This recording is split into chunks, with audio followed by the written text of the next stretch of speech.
पंद्रह आपको practice set 1.1 पढ़ाने जा रहा हूं। इस प्रैक्टिस सेट 1.1 में क्वेश्चन नंबर 2 है। उस क्वेश्चन नंबर 2 में प्रॉब्लम नंबर 2, x प्लस 7y is equal to 10, thrice x minus twice y is equal to 7। ये इक्वेशन 1 है, इक्वेशन 2 है।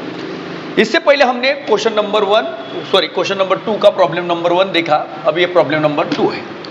इन दोनों इक्वेशंस में देखा जाए, जैसे कि x के पास का वेरिएबल देखा जाए, x के वेरिएबल x है, उसके पास का कोएफिशिएंट 3 है, यहाँ का 1 है, वो इक्वल नहीं है। और यहाँ 7y और यहाँ माइनस ट्वाइस y है। y के पास का कोएफिशिएंट भी सेम नहीं है। और हमारी मेथड है method of elimination by equating the coefficient. Equating the coefficient बोला, यानी कि कोएफिशिएंट इक्वल होना चाहिए, या तो x के पास का हो या नहीं तो y के पास का, दोनों में से एक के पास का कोएफिशिएंट इक्वल होना चाहिए। हम चूज करते हैं, जैसे कि यहाँ x है, 7y है, 10 है, thrice x minus twice y is equal to 7। या तो x को डिसाइड करेंगे या तो y को डिसाइड करेंगे। ठीक है, अभी हम x को चूज करते हैं और x के पास का कोएफिशिएंट हमें इक्वल बनाना है। कैसे करें इक्वल? सिंपल है। यहाँ x के पास 3 है और यहाँ x के पास 1 है। इस वाले इक्वेशंस को, यानी कि इक्वेशन 1 को 3 से मल्टीप्लाइड कर दूं, 3 multiplied by 3 multiplied by 3 multiplied bye, तो यहाँ थ्राइस x आ जाएगा। यहाँ थ्राइस x ऑलरेडी है, जैसे कि यहाँ लिख देता है मल्टीप्लाइंग, ठीक है, मल्टीप्लाइंग इक्वेशन 1 बाय 3, यानी कि इक्वेशन 1 को हमें 3 से मल्टीप्लाई करना है। जैसे कि 3 multiplied by x, thrice x, plus की जगह प्लस, और 7 multiplied by 3 21y is equal to 10 multiplied by 3 30। और ये इक्वेशन फर्स्ट था, सेकंड था, ये हमारे पास थर्ड आ गया। समझो कि 1 पप्पा है और पप्पा का बच्चा थर्ड है, यानी कि पप्पा की जगह अभी बच्चा लेगा। समझ में आया? ठीक है, अभी जो कंपटीशन होगा वो सेकंड वाले और थर्ड वाले में होगा। यहां देखा जाए थ्राइस x है, यहां भी थ्राइस x है, इसे हटा देते हैं। ये हमने 3 से मल्टीप्लाई करने की प्रोसीजर बताई। ठीक है, अभी सेकंड वाला और थर्ड वाला, इसे फिर से लिखता हूं, thrice x minus twice y is equal to 7। ये इक्वेशन सेकंड है। अब यहां देखा जाए किसके पास का कोएफिशिएंट सेम है? y के पास का नहीं है, बल्कि हमने x के पास का कोएफिशिएंट सेम किया। यहां भी थ्राइस x है और यहां भी थ्राइस x है, और जिसके पास का कोएफिशिएंट सेम है उसी पर फोकस करना चाहिए। जैसे कि x यहां 3 है और यहां भी 3 है, उसी के पास का साइन अगर प्लस प्लस या माइनस माइनस, यानी कि जुड़वा होता है, जुड़वा बच्चे समझ में आया? जुड़वा बच्चे अगर जुड़वा है तो वहां सब्ट्रैक्शन की प्रोसीजर होगी। समझ में आया? अगर साइन अपोजिट है तो वहां एडिशन की प्रोसीजर होगी, यानी कि इन दोनों इक्वेशन में प्रोसीजर सब्ट्रैक्शन की होगी। यानी कि इक्वल के पास का साइन प्लस और प्लस है, तो दिखाई नहीं दे रहा यहां साइन प्लस प्लस, गधड़ो। अगर साइन कोई नहीं है तो प्लस है सामने में। ठीक है, यहां इन दोनों में प्रोसीजर सब्ट्रैक्शन की होगी। यहां सब्ट्रैक्टिंग, जैसे कि सब्ट्रैक्टिंग, हाँ, किस इक्वेशंस को किस इक्वेशन से निकाले। जैसे कि इक्वल के पास 30 है और इक्वल के पास 7 है। यहां पता चलता है कि बड़ा कौन है। बड़ा थर्ड वाला है और छोटा सेकंड वाला इक्वेशन है। 30 और 7 से पता चल गया। जैसे कि सब्ट्रैक्टिंग इक्वेशन 2 फ्रॉम 3, यानी कि 2 को 3 से निकालें। इक्वेशन 2 को इक्वेशन 3 से निकालेंगे। कैसे दादा? ऐसे कैसे? जैसे कि बड़ी वैल्यू सामने रखते हैं पहले और छोटी वैल्यू बाद में। 30 में से 7 को निकाला जाता है, इस कारण यह लिखा। ठीक है, अब यहां लिखेंगे thrice x plus 21y is equal to 30, और यहां भी thrice x minus twice y is equal to 7। और पहली बताई इन दोनों में प्रोसीजर क्या होगी? सब्ट्रैक्टिंग की। और जहां सब्ट्रैक्टिंग की प्रोसीजर करते समय जहां प्लस है, जैसे कि यहां प्लस है, माइनस कर दो, माइनस है प्लस किया और प्लस है माइनस किया। समझ में आया सब्ट्रैक्टिंग की प्रोसीजर? यानी कि जब सब्ट्रैक्ट करेंगे तब साइन चेंज होगा, प्लस का माइनस, माइनस का प्लस और प्लस का माइनस। अब यह प्रोसीजर थ्राइस x हटा 7 की घटा, खत्म साला, हो गया अंडा। ठीक है, और यहां भी प्लस है और यहां भी प्लस है, दादा यहां माइनस है, अबे गधड़े माइनस का प्लस हो गया, माइनस का प्लस हो गया। ठीक है, और दोनों के पास प्लस प्लस है। ठीक है, और बड़ी संख्या का साइन, यानी कि 21 के पास प्लस है, 21 और 2 23y, और बड़ी संख्या का साइन, और ये एडिंग प्लस प्लस, इक्वल की जगह इक्वल। अभी यहां देखा जाए तो बड़ा तो प्लस है, उसके पास का साइन प्लस है, और छोटे के पास माइनस साइन है, प्लस था माइनस हो गया, 30 में से 7 चले गए तो 23 बचे, यानी कि 23y इज इक्वल टू 23, यानी कि y इज इक्वल टू 23/23। कैसे लाया दादा? अबे y के पास जो भी कोएफिशिएंट है वो मल्टीप्लाइड में है, और मल्टीप्लाई का दुश्मन जब इक्वल आता है तब डिवाइड होता है। जब यहाँ का यहाँ चला गया, ऊपर था नीचे चला गया, ऊपर का दुश्मन नीचे, ठीक है। 23 का आंसर 1 आ गया और y इज इक्वल टू 1 हमारा आंसर निकला, y इज इक्वल टू 1 हमारा आंसर निकला। अब y की वैल्यू 1 निकली, अब हमारी जिम्मेदारी है x की वैल्यू निकालने की, ठीक है। अब y की वैल्यू किसी भी इक्वेशंस में पुट करेंगे जो आपको पसंद आए, जो आपको आसान लगे। अब y is equal to 1 put in, कोणता इक्वेशन घेऊ बापा, कोणता घेऊ, यानी कि 1 वाला लेता है, इन इक्वेशन 1। अभी देखा जाए x की जगह मैं x लिखा, अब देखो प्लस की जगह मैं प्लस लिखा, देखो x की जगह x, प्लस की जगह प्लस, और 7 की जगह 7, और multiplied by y is equal to 1 है। अब मैं इस y की जगह 1 लिखूंगा, फिर इक्वल की जगह इक्वल और 10 की जगह 10। यहां देखो और यहां देखो, समझ में आया? y की जगह 1 लिखा, अब x प्लस की जगह प्लस, 7 1 का 7 इज इक्वल टू 10, ये इक्वल है रे बाबा, ठीक है। x अब जाने वाला कौन है मेहमान? ये x है और 7 है और 10 है, 10 भी नंबर और 7 भी नंबर, यानी इन दोनों की कास्ट कैसे सेम है, ये इसलिए इस पार चला जाएगा। जब जाएगा तो ये अपने घर में है और मामा के घर जाए तो नए कपड़े पहन के जाती है, ये न कि अपने घर में प्लस है और मामा के घर जाएगा तो माइनस हो जाएगा, यानी कि इक्वल के पार मामा का घर है। अभी यहां क्या हो गया? x इज इक्वल टू 10 - 7, यानी कि हमारा answer x is equal to 10 - 7 3 निकला, और y का आंसर हमारा 1 निकला था। ये हो गया सॉल्यूशन, यानी कि x और y यहां लिखा जाए आंसर में, ठीक है, यानी कि 3 1 इज सॉल्यूशन।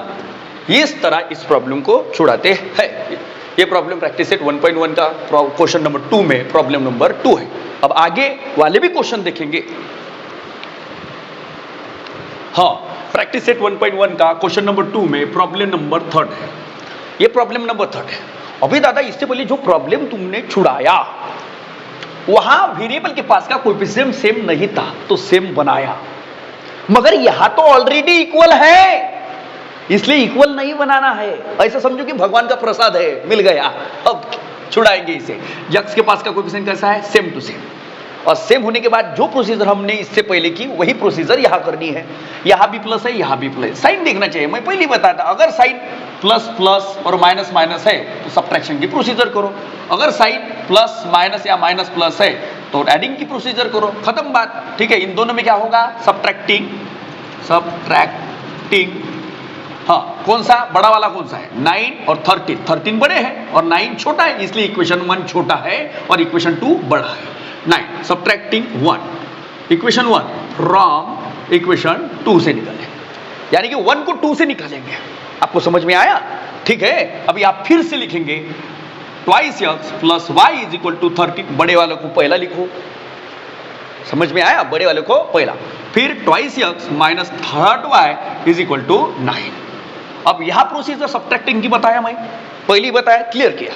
अब यहां प्लस है तो माइनस, अब यहां माइनस है तो प्लस कर दो, और प्लस है तो माइनस कर दो, समझ में आया? अब इक्वल की जगह मैं इक्वल लिखा, 13 में से 9 चले गए तो कितने बचे? 4 बचे। 13 में से 9 चले गए, 4 बचे, और बड़ी संख्या का साइन प्लस लिखा मैं, ठीक है। यहां ट्वाइस एक्स चला गया, हटा 7 की घटा उठा 20 तक फेंका सारे को, समझ में आया? और यहां भी प्लस और यहां भी प्लस है, ठीक है। अब यहां माइनस था, अभी प्लस हो गया, चेंज हो गया सब्ट्रैक्टिंग की प्रोसीजर, और 3y और y 4y, यानी कि हमारा आंसर आएगा 4y इज इक्वल टू 4 और y इज इक्वल टू 4/4 और y इज इक्वल टू 1। समझ में आया? इस तरह हमारी y की वैल्यू निकली। अब y की वैल्यू 1 है, अब y की जिम्मेदारी है अपने दोस्त को निकालने की बाहर, यानी कि दोस्त है इसका x, कैसे निकाले? इन दो इक्वेशन में से एक इक्वेशन में इस वैल्यू को पुट कर दो, जैसे कि मैं फर्स्ट वाले में करूंगा या सेकंड वाले में, दोनों में से एक को, फर्स्ट वाले को चूज करता हूं। अब यहां ट्वाइस x लिखा, मैं माइनस की जगह मैं माइनस लिखूंगा, 3 की जगह 3 यहां लिखा नहीं मैं, ठीक है। यहां लिख देता हूं y is equal to 1 put in equation 1, समझ में आया? और यहां दिखा ट्वाइस x की जगह ट्वाइस x, माइनस की जगह माइनस, 3 की जगह 3, और y की वैल्यू हमारे पास 1 है, इसलिए मैं 1 लिखा। Is equal to 9। अब यहाँ ट्वाइस एक्स है, -3 का 3 इज इक्वल टू 9। ये भी नंबर है साला, ये भी नंबर है। अब नंबर की कास्ट कैसी है? सेम। और ये अपने घर में माइनस है और इस पार चला जाएगा, यानी इक्वल है, जैसे कि पर्वत समझो, और इस पार चला जाएगा तो ये माइनस का प्लस हो जाएगा, क्योंकि माइनस का दुश्मन प्लस होता है। और ये 3 और यहाँ ट्वाइस एक्स, और twice x is equal to कितना हो गया? 12, और 9 और 3 12 होता है, और एक्स इज इक्वल टू 12/2, यानी कि एक्स इज इक्वल टू हमारा आंसर निकला 6। आंसर क्या है? 6 है। 2 1 का 2, समझ में आया? 2 6 का 12। ठीक है, इस तरह यक्स और वाई का सॉल्यूशन निकला। आंसर, हाँ, यक्स की वैल्यू क्या है हमारी? 6 और वाई की वैल्यू 1 इज अ सॉल्यूशन। समझ में आया? इस तरह सेकंड क्वेश्चन का थर्ड वाला प्रॉब्लम छोड़ा है, आगे भी देखेंगे। हाँ, अभी आप प्रैक्टिस सेट 1.1 का क्वेश्चन नंबर 2 में प्रॉब्लम नंबर 4 है, और इस ये प्रॉब्लम नंबर 4 का जैसे कि ये इक्वेशन 1 है और इक्वेशन 2 है, इस वाले प्रॉब्लम को जो इससे पहले जो मेथड हमने अप्लाई की थी, method of elimination by equating the coefficient, उसी मेथड से छुड़ा सकते हैं। अब हम नई मेथड ट्राई करने जा रहे हैं। ये मेथड ऑफ एलिमिनेशन ही है, मगर बाय इक्वेटिंग द कोएफिशिएंट की जगह सब्स्टिट्यूशन है, यानी कि सब्स्टिट्यूट वाली मेथड है। समझ में आ रही बात? ठीक है, इस मेथड को हम ट्राई करेंगे। एक मिनट। हाँ, अब यहां सब्स्टिट्यूट मेथड अप्लाई करने जा रहे हैं। कैसे छुड़ाई इन प्रॉब्लम को? यहां 2 इक्वेशन है, और 2 इक्वेशन में से एक इक्वेशन को चूज करो, जो भी आपको आसान लगे। ठीक है, अगर आपको आता है कोई भी तो आपकी मर्जी। ठीक है, यहां ये इक्वेशन है और यहां ये इक्वेशन है, और हमने 1 वाली इक्वेशन को चूज किया। अब क्या करना है? जैसे कि यहां 2 वेरिएबल है, यम और यन, और यम की कीमत निकालने के बारे में सोचो, या यन की। एक मिनट। 2 वेरिएबल है, या तो यम की कीमत पहले निकालो या यन की, यानी कि प्रॉपर कीमत 2 या 3 ऐसे नहीं निकलेगी। कैसे निकलेगी मैं दिखाऊंगा। समझ में आ रही बात? दोनों में से एक को चूज करो, यानी कि यम और यन चूज करने से पहले इक्वेशन को चूज करना होगा। इक्वेशन 1 हम यहां लिखते हैं, equation 1 can be written as, can be written as. यहां फिर से लिखते हैं, जैसे कि यहां यम को चूज किया मैंने। किसको चूज किया? यम को, यानी कि यम को चूज किया तो यम की वैल्यू को इक्वल के पार नहीं ले जाना है। जिसको चूज किया उसे उसी साइड पर रख दो। जैसे कि 5 यम को चूज किया, इसलिए यम मुझे यही लिखना है, और यहां -3 है, और ये -3 चूज नहीं किया है, इसलिए यहां फेंक दूं से इक्वल के पार, यानी कि 19 + 3 हो जाएगा। अगर मैं 3 को चूज करता तो -3 यही होता और 5 उस पार जाता। समझ में आ रही बात? अब किसको चूज किया हमने? यम को, इसलिए 3 का कोई काम है क्या? नहीं। माइनस का क्या हो गया? प्लस, क्योंकि माइनस का दुश्मन इक्वल के पार जाने के बाद प्लस होता है। समझ में आया?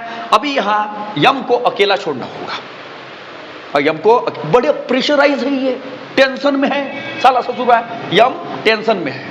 अब प्रेशराइज होने के कारण वो थोड़ा चिंतन करेगा, इसलिए उसे अकेला छोड़ना होगा। तो यम के पास 5 किस प्रोसीजर, किस सिचुएशंस में है? वो मल्टीप्लाई के सिचुएशंस में। और हमेशा मल्टीप्लाई का दुश्मन जब इक्वल आता है तो डिवाइड होता है, ऊपर है तो नीचे जाएगा, यानी कि 19 + 3 डिवाइडेड बाय 5। ये यहां पूरा लिखा, समझ में आया? इस तरह हमें यम की वैल्यू निकालनी है, और इस वैल्यू को सेकंड वाली इक्वेशन में सब्स्टिट्यूट करेंगे। क्यों? क्योंकि ये 1 से बना है। ठीक है, इसको हम थर्ड नाम देते हैं, equation third. Left hand side और राइट हैंड साइड है हमारे पास, इसलिए इक्वेशन थर्ड है। Substituting the value of m, कोणती? वैल्यू ऑफ यम, बरोबर? Substituting the value of m in equation 2, क्योंकि 2 में पहले बताया ये 1 से बना है, इसलिए इक्वेशन 2 में पुट कर दो। किसकी जगह? यम की जगह। अब वैल्यू क्या है यम की? ये, जैसे कि मैं 19 लिखा यम की जगह, +3/5 यम की जगह लिखा, 3 है, उसके बाद माइनस है, और यहां 6 इक्वल -7। समझ में आ रही बात? ये यम है, -6 इक्वल -7, ये फिर से लिखा। ठीक है, अब यहां कोई नहीं है तो कौन है? 1 है। या तो डिनोमिनेटर को सेम बनाते हैं या क्रॉस मल्टीप्लिकेशन करते हैं, 2 प्रोसीजर है इसमें।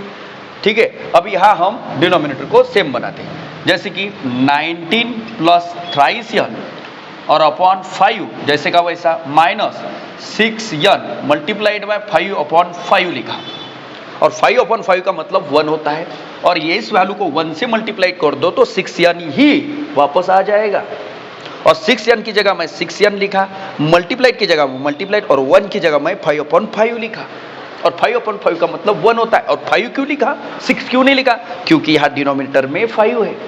अगर 5 अपॉन 5 से मल्टीप्लाई कर दूंगा इस वैल्यू को तो डिनोमिनेटर में सेम वैल्यू आ जाएगी, अब फिर डिनोमिनेटर सेम हो जाएगा, ठीक है, और इक्वल की जगह इक्वल, और यहाँ -7, जैसे कि यहाँ डिनोमिनेटर अभी सेम है, ठीक है, अभी डिनोमिनेटर सेम होने के कारण मैं एक बार लिखूंगा, और यहाँ 19 प्लस थ्राइस n और माइनस 65 का 30n इज इक्वल टू -7।